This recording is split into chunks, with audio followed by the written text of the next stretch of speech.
बच्चों, आज हम कक्षा 9 विषय विज्ञान में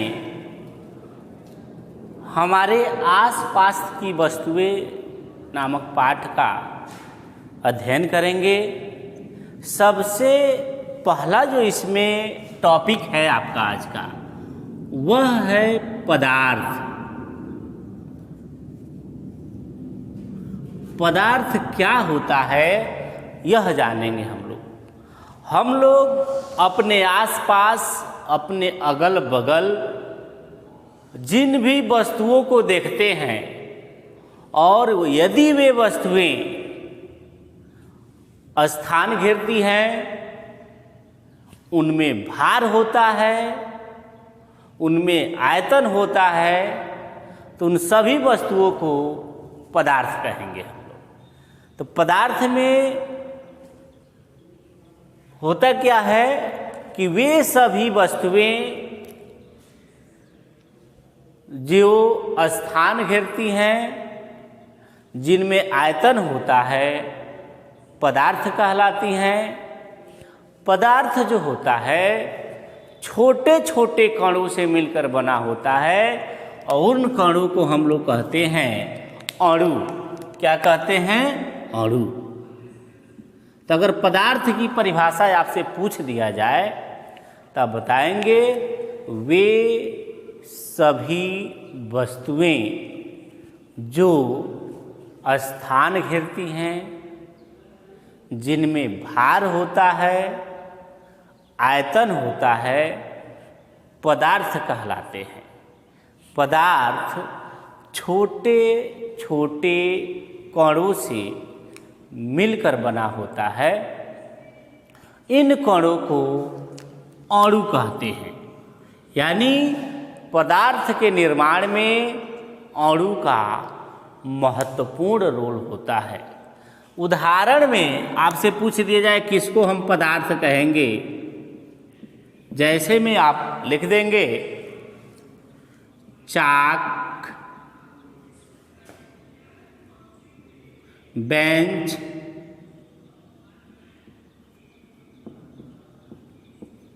हवा,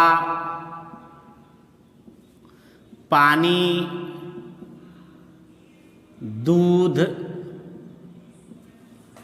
लकड़ी,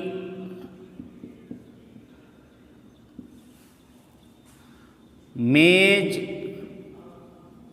इत्यादि। और जो भी आप अपने आँखों से देखते हैं और आपको ऐसा लगता है कि यह स्थान घेरेगा, इसमें भार होगा, इसमें आयतन होगा, उन सभी वस्तुओं को हम लोग पदार्थ कहते हैं। अगला जो टॉपिक होगा हम लोग का, वह होगा पदार्थ के गुण। यानी अगर पदार्थ है तो उसमें क्या क्या गुण होने चाहिए। तो अगला जो टॉपिक है वह है हम लोग का पदार्थ के गुण। पदार्थों में अनेक गुण होते हैं। सबसे पहला जो गुण है पदार्थों में वह हम जानेंगे। तो सबसे पहला जो गुण पदार्थों का होता है कि पदार्थ के अणुओं के बीच रिक्त स्थान होता है। यानी पदार्थ के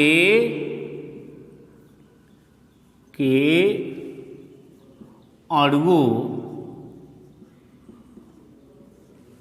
के बीच रिक्त स्थान, खाली जगह स्थान होता है। अब इसको कैसे जानेंगे? तो एक छोटे से प्रयोग से आप लोग जान सकते हैं कि पदार्थ के अणुओं के बीच रिक्त स्थान कैसे होता है। हम क्या करेंगे, एक गिलास जो है लेंगे, इसमें जो है पानी भर देंगे, जल भर देंगे और इसके लेबल को हम मार्क कर देंगे, चिन्ह लगा देंगे कि इसमें पानी कहाँ तक है। अब हम क्या करेंगे, इसमें हम 1 चम्मच शुगर यानी चीनी डालेंगे और उसको मिला देंगे।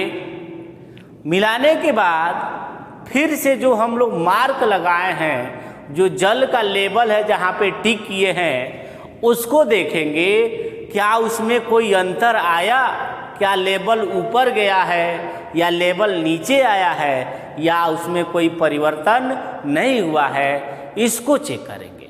जब हम देखेंगे तो हमको पता चलेगा कि उस पानी के लेवल में कोई परिवर्तन नहीं हुआ।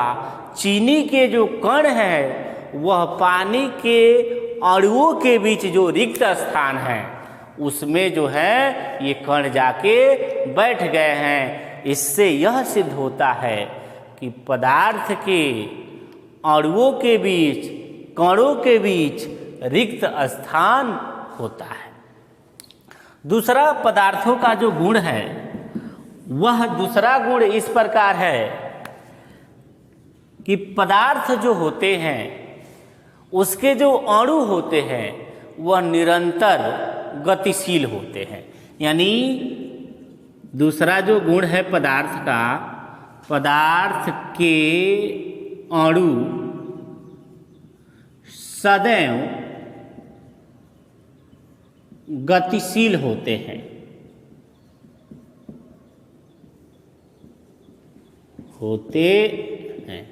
ये पदार्थ का दूसरा गुण है, पदार्थ के अणु सदैव गतिशील होते हैं। इसका क्या मतलब है? यानी अगर कोई भी पदार्थ है, हमने आपको बताया पदार्थ अणुओं से मिलकर बना होता है, अणु छोटे छोटे होते हैं और पदार्थ के जो अणु होते हैं वह निरंतर गतिशील होते हैं। इसी कारण अणुओं के अंदर जो होती है गतिज ऊर्जा होती है। और जब हम ताप बढ़ाते हैं तो अणुओं की गति बढ़ जाती है और इनकी गतिज ऊर्जा भी बढ़ जाती है। पदार्थ के अणुओं के गति के बारे में सबसे पहले रॉबर्ट ब्राउन नाम का वैज्ञानिक जो था वह अध्ययन किया था। इसलिए अणुओं की गति को हम लोग ब्राउनी गति कहते हैं। क्या कहते हैं? ब्राउनी गति। ब्राउनी गति। आपको क्लियर हो गया होगा, पदार्थ के जो अणु होते हैं वह निरंतर गतिशील होते हैं। इसका पता सबसे पहले रॉबर्ट ब्राउन ने लगाया था। इसलिए अणुओं के इस प्रकार के गति को ब्राउनी गति कहते हैं। तीसरा जो पदार्थ का गुण है वह है कि पदार्थ के जो अणु होते हैं वह एक दूसरे को आकर्षित करते हैं, एक दूसरे को खींचते हैं। इसका मतलब ये है कि पदार्थ के अणुओं के बीच एक बल लगता है और उस बल को हम लोग कहते हैं ससंजक बल।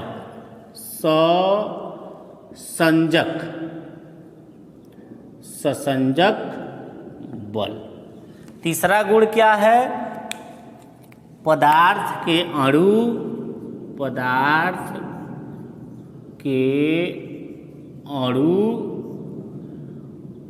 एक दूसरे को आकर्षित करते हैं और इनके बीच जो आकर्षण बल लगता है उस आकर्षण बल को हम लोग कहते हैं ससंजक बल। ये पदार्थों का गुण था। अब अगला जो